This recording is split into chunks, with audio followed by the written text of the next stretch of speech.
Welcome. Hey, I'm Kurt. I'm one of the pastors here at Pangea. I do most of the teaching and vision stuff, and I'm excited to be with you this morning. We're in a series called Struggles, following Jesus in a selfie-centered world. And we've tried to really do two things here. We're trying in one breath to say social media has deeply changed the way we talk to each other.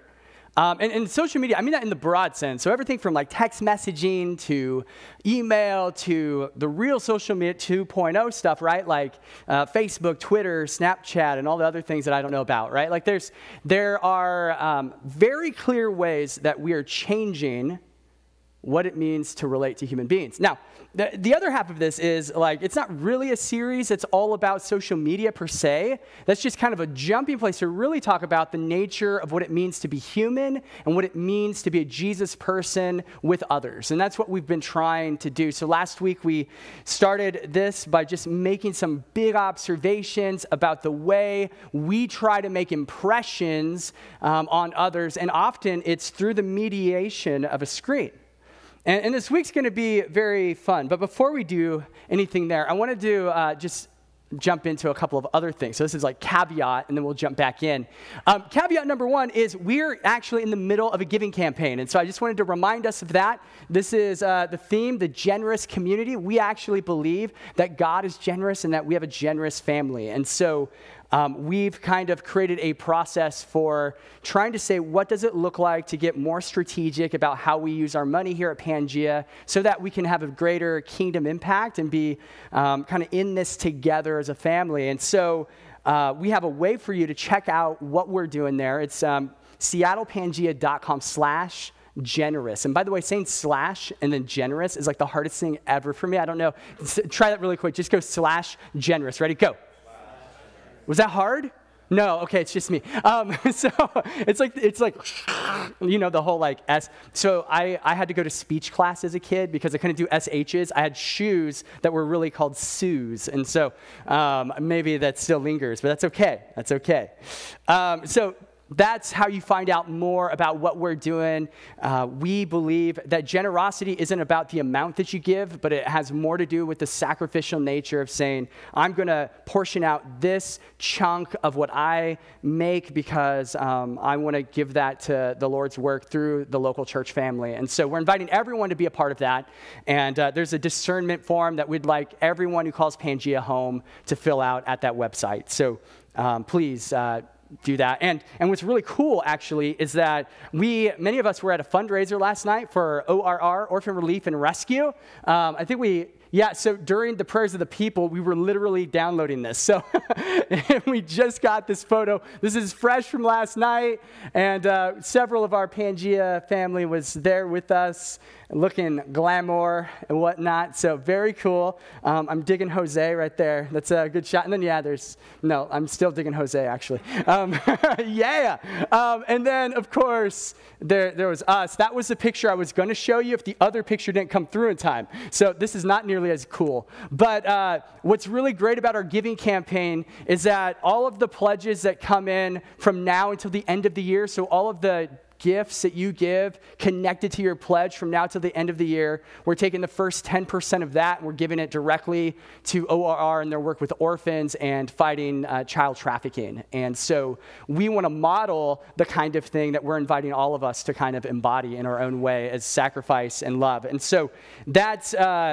ideally, if you could make that happen as far as the form and figuring out kind of what you plan on by next week, Sunday, that would be super helpful. If you have any questions, you can talk to me or Andrew, our pastor of both spiritual formation and administration. This is the administration side. So here we go.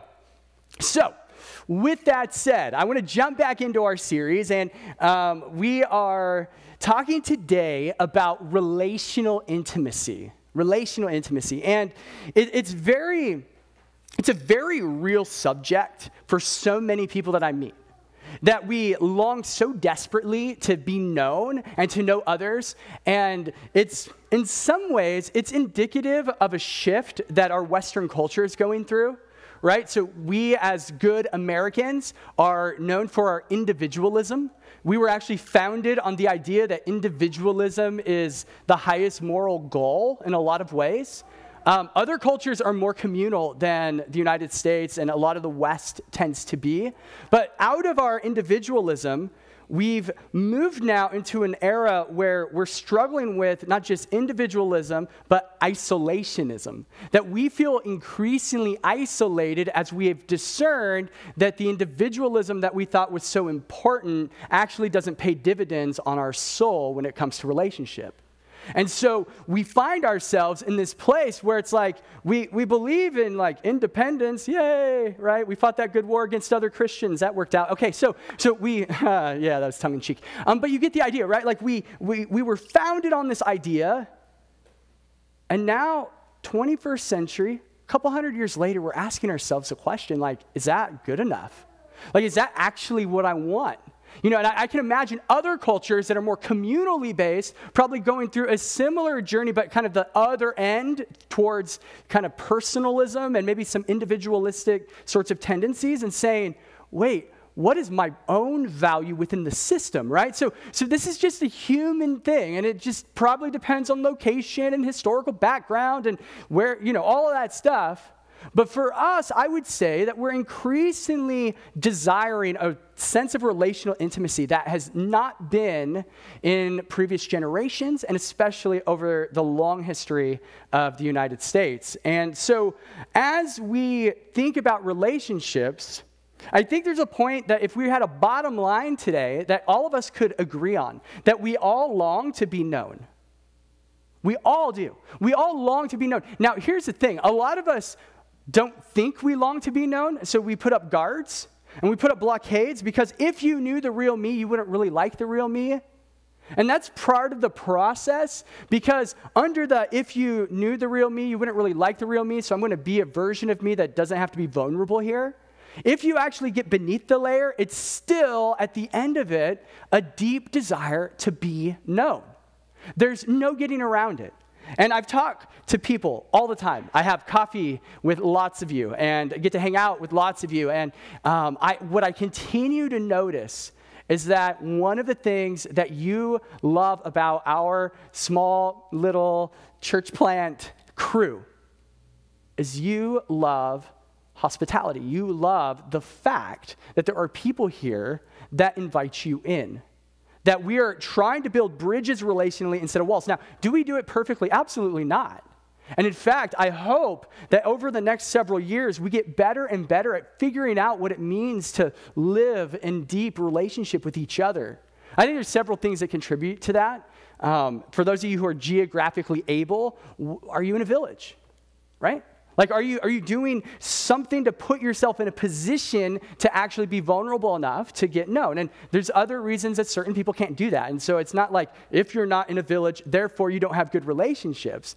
But the question at Pangea is that a step you'd be willing to take if there's really no geographical or even real-time barriers, but maybe that's your next step?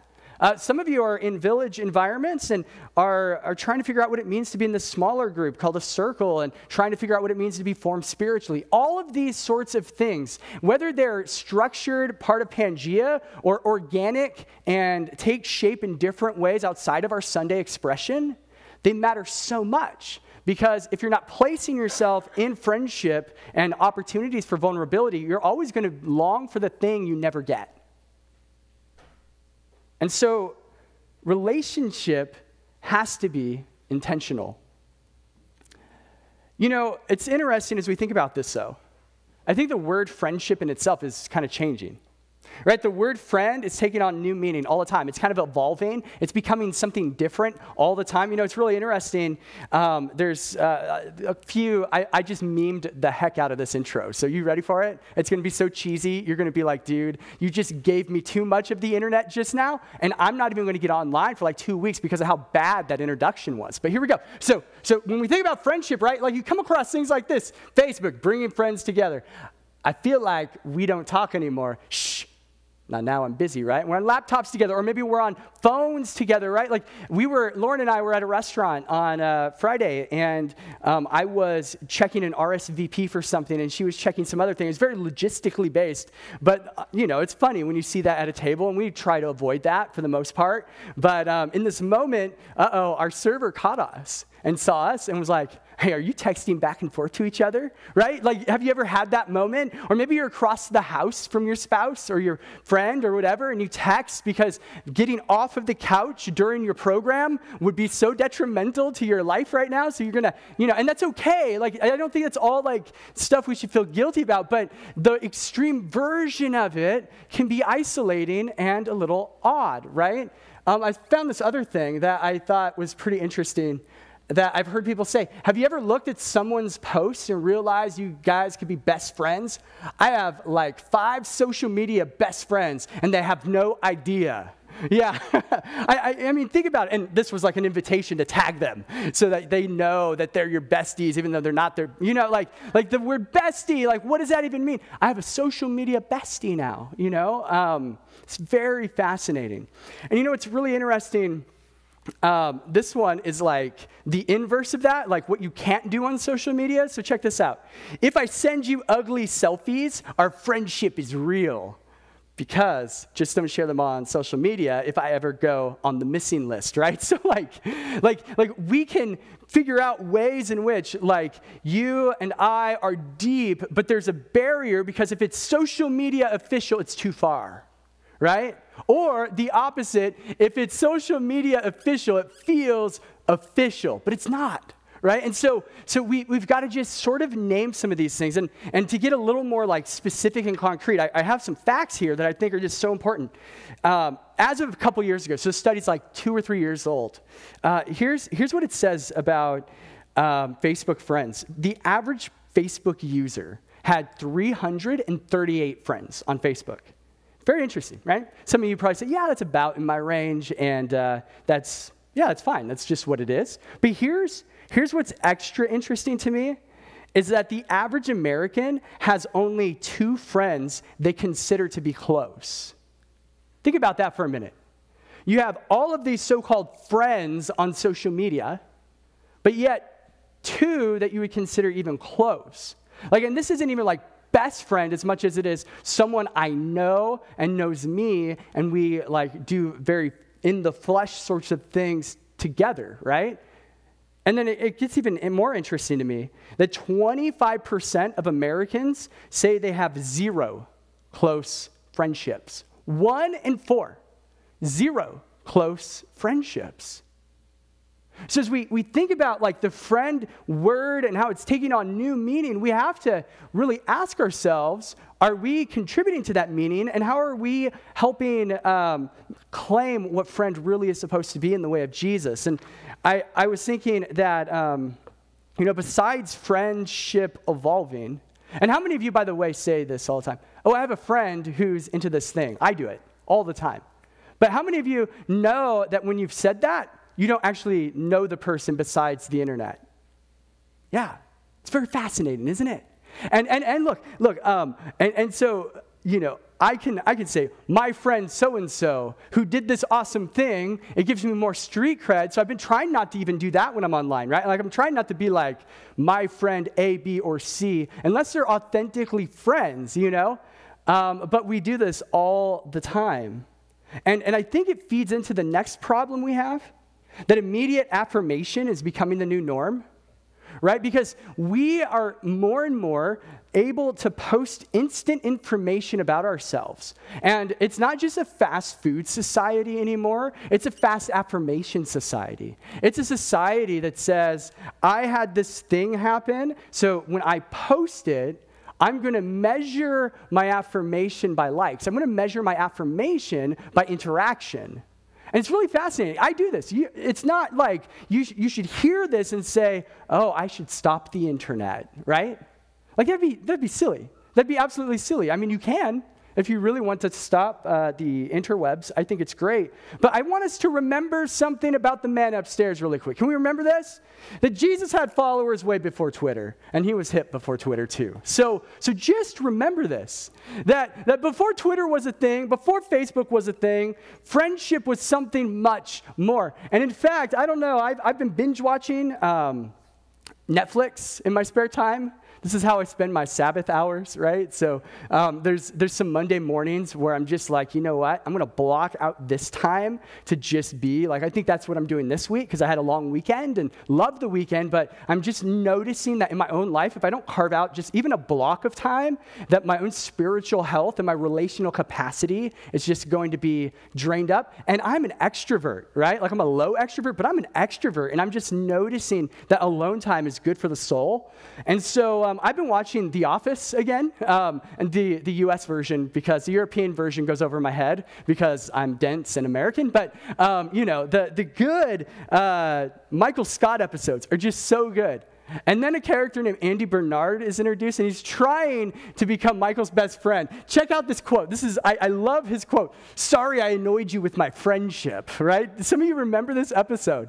And it's just so good because how many people annoy us with their so-called friendship on the internet right now?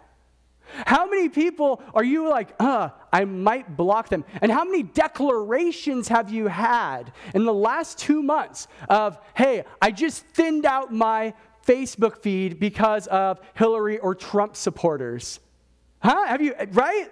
Like, people who have different opinions from you, yeah, and they're probably sometimes toxic or whatever, I get it. But like we get annoyed by our so-called desire for this web of friendship. It's very fascinating.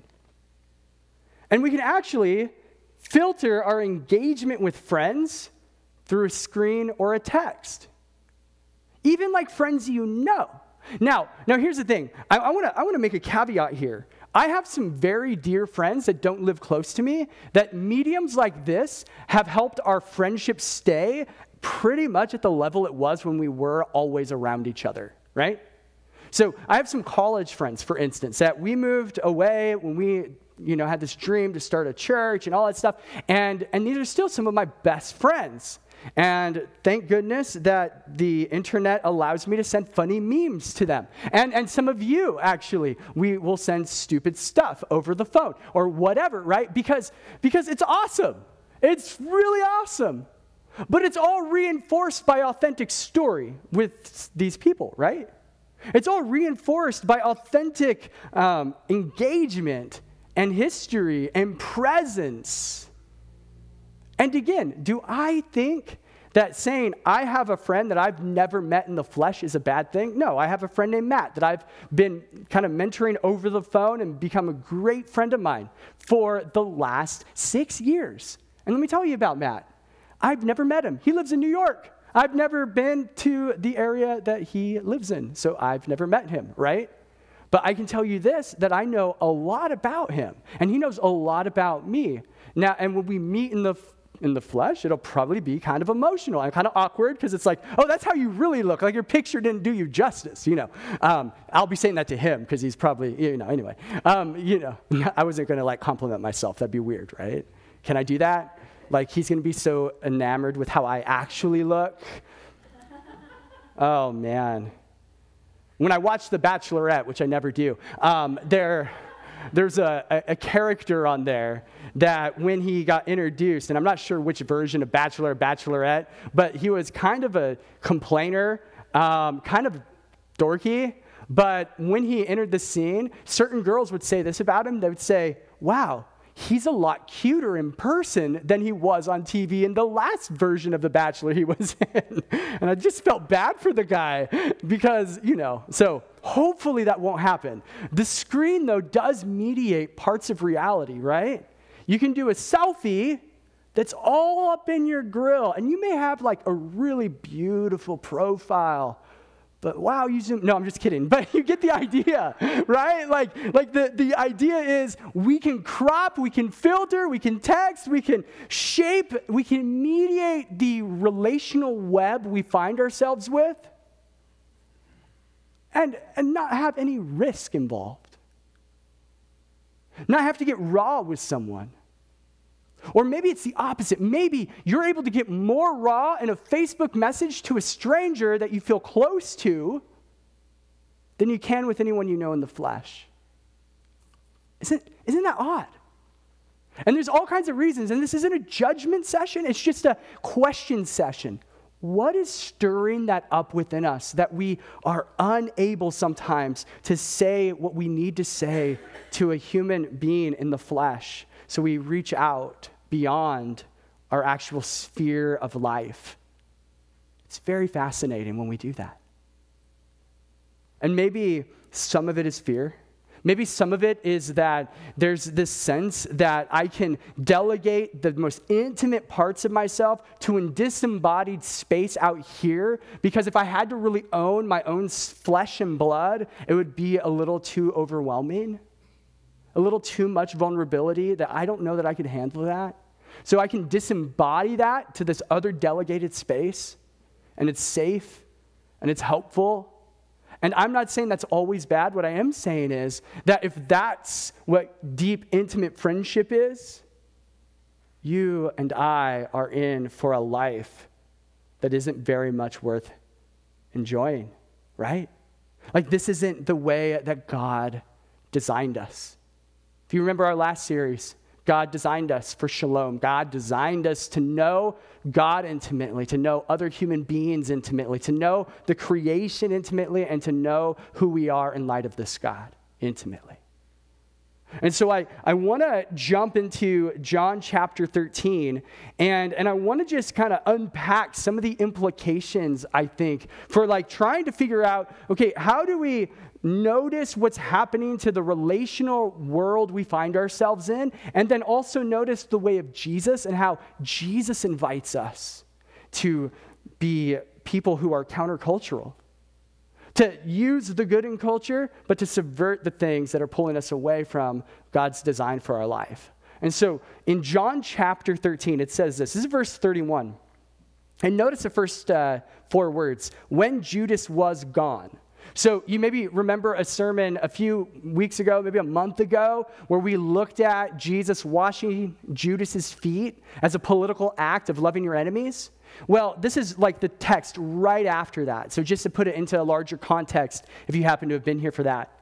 So when Judas was gone, Jesus said, now the human one, or Son of Man, the human one has been glorified.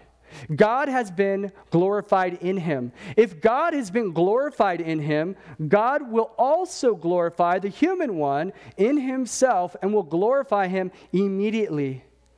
Little children, I'm with you for a little while longer. You will look for me, but just as I told the Jewish leaders, I also tell you now, where I'm going, you can't come. I give you a new commandment. Love each other. Just as I have loved you, so you also must love each other. This is how everyone will know that you are my disciples, when you love each other. Simon Peter said to Jesus, Lord, where are you going? Jesus answered, where I am going, you can't follow me now, but you will follow later. Peter asked, Lord, why can't I follow you now? I'll give up my life for you. Jesus replied, will you give up your life for me? I assure you that you will deny me 3 times before the rooster crows. Maybe you remember how the story unfolds, right? So Jesus washes Judas's feet. They send Judas out to go betray Jesus. And then Jesus says these words. And he says, look, the ultimate thing you need to know about being my disciples is love. If you want to know what it means to be a disciple of Jesus, Jesus has given you a new commandment. It is love. It is agape, if you want to get fancy, right? And don't, I'm sure, I was going to make a joke about that. I'm not going to, There's a lot of clothing lines and a lot of things get named agape. And I just wonder, do we really know what agape is about, Like, have we actually really experienced agape? Or is it like a thing that makes us feel good? Like there's 4 loves in the New Testament, different kinds of loves. There's like this brotherly, sisterly love. There's this intimate, romantic love. And then there's agape and the other one. And agape, yeah, whatever. Go listen to the old C.S. Lewis lecture. He breaks them down pretty well, actually. But agape is this like intimate knowing, this sense that you and I are meant for each other's flourishing. And we can name brands after it, which I think is fine because the idea behind it's great. We can name clothing lines after it. We can put it on everything. But unless it becomes the essence of what we are known for as Jesus people, we are a step behind the pace in which Jesus is inviting us to follow him. And it's hard. Agape is hard work. Agape is hard. And I'm learning what agape is as you learn what agape is. Agape love is this idea that intimate friendship requires being present in the mess of real life. And Jesus breaks this down for us, right? Because Peter doesn't stay. Peter says he would stay. Peter says all the right stuff. Look, Jesus, I'm going to follow you where you're about to go. And Jesus is like, look, where I'm going, you can't go. And before we jump to thinking he's talking about heaven, he's talking about the cross first and foremost, right? Like where I'm going, you can't go. And why can't you go? Well, there's this rooster that's about to make some noise, my friend. You know, we get to the end of the book, and I'm not going to go there in the text, but a few chapters later, Jesus is risen from the dead in chapter 20. We get to the end of the book of John, and at the end, I've talked about this a little before, but at the end of John, it's just fascinating. You remember the dialogue, Peter, do you love me? And if we follow the Greek language, of course I like you. Peter, do you love me? Lord, you know that I like you. Peter, do you like me? I like you. Agape is hard. Agape is the commitment to be present in the mess. Agape is the commitment to walk hand in hand, side and side, carrying the cross with Jesus all the way up Golgotha. All the way through the Via Dolorosa, right? Like, it's all the way there. It's hard. And yet we get glimpses of this all the time, right? And maybe you can, like, just imagine for a moment, just sit with the idea of someone who you know, who in one of the darkest moments of your life said, I'm going to walk with you in this.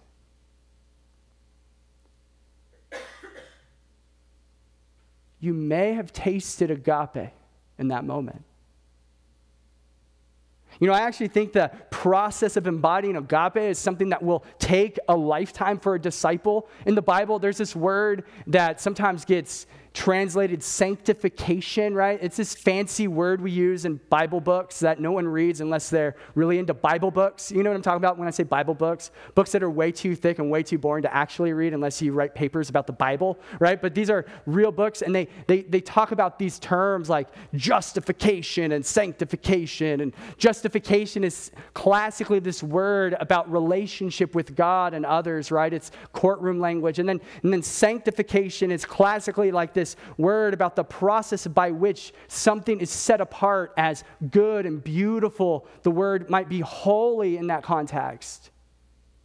And so when I think about sanctification in my own life, I think about the ups and downs, the process of being marked out by the love of Jesus, being marked out by the agape of the crucified and risen God of the universe.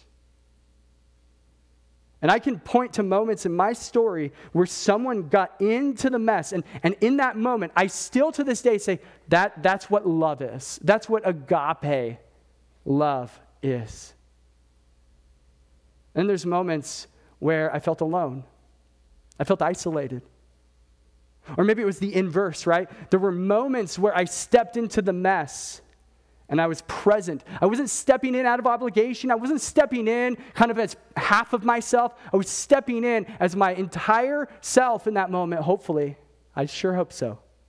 And I was saying, no, in this moment, love is the only option. But I would say in my own story, like those are the rare moments. And the real moments is I'm a lot better at liking people than I am loving people. I'm a lot better at responding to Jesus, of course I like you, than I am, of course I love you. And with the onslaught of the internet, we have this thing that we can do. We can like pictures, or we can now, the new thing on Facebook is you can literally love things, right? Or be angry about things. You have all the emotions available to you to feel in the comfort of your latte drinking coffee shop and your laptop.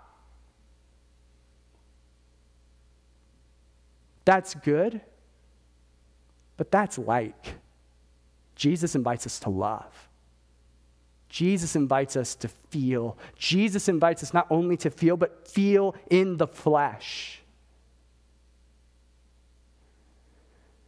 Intimate friendship is marked out by loving engagement. It's not just presence per se. Like you can be present during a hard situation and be completely disengaged because you didn't bring yourself to the party. Like your brain is out here floating somewhere. You're thinking about the other 5 things you need to get done this week. You've got maybe just a lot of stuff going on. All things that matter. All things that are important, for sure. No doubt. But in that moment, you can physically be present but not engaged because in that moment, maybe the sensory overload is too much. And that's okay. Sometimes we want to be both present and engaged, and our bodies and our emotions and our own story have a lid to them in this situation. Maybe you get too close to things that hurt you when you were a child. That's understandable. That makes sense. But what Jesus wants to do as we are sanctified, as we are being purged of the things that hold us back from our full human life, Jesus wants us to be so lovingly engaged with him that we can become people who are lovingly engaged in those moments of despair, in those moments of pain, in those moments of disruption. You know, it's interesting though, because I've seen a lot of people do this. I've seen a lot of people just do the presence thing, and they do it out of obligation. And so there's a crisis, and of course I'm going to be there for the crisis because I feel so guilty that I have it better than this person that I have to jump in. And then there's another crisis, and I'm going to jump in. And then there's another crisis, and there's another crisis, and there's another crisis. And then after a pattern of this, just give, they're wondering if there's even anything left for them. You know what I mean? Like you can give so much that you lose yourself in the giving. Or you can give in the way of Jesus, that you are there, you are in the mess, but you are also engaging the mess and the beauty all at the same time. What does that mean for us? Some of us may have to have boundaries. I think we all should in some sense, right? Like some of us need to have some like real boundaries because look, you cannot be intimately friendly to 30, 40, 50 people. It's not going to happen. You can have friends. Like I would say, hey, all the folks in this room, I want to be your friend. And that's going to be true no matter who's in this room. I love this room. I love y'all, right?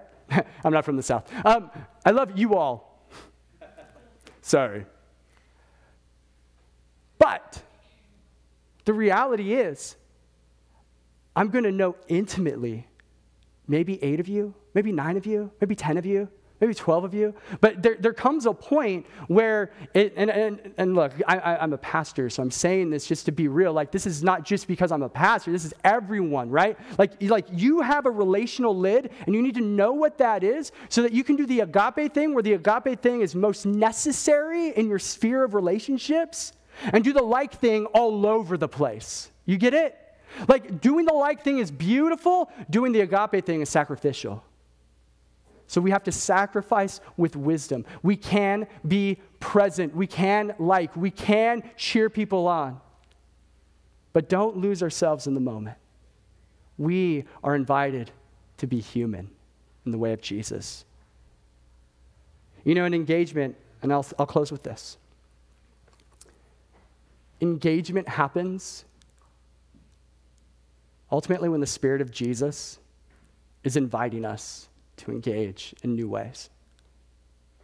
Don't overlook how important being open to the source of love for the universe is for being able to give love to that universe or to the sphere of universe you call your village, your circle, your good friends, your college friends, your best friends, your friends that you thought were frenemies and now are besties, right? Like whoever those people are.